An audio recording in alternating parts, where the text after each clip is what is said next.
Welcome back to your next clip. In clip, this time, I will show you the function, automatic comment on TikTok, with a software called TikTok on my side. Then this software, I'll help you by just filling in the keywords of the video. That's it. And enter the content here.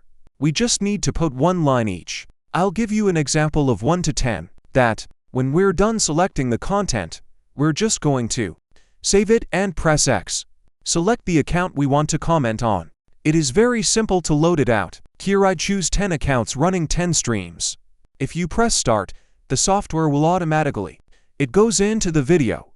Let's make that comment.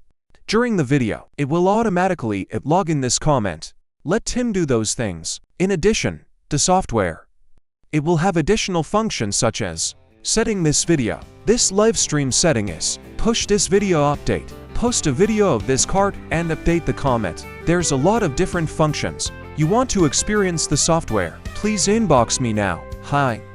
See you later. In the next clip. Thank you.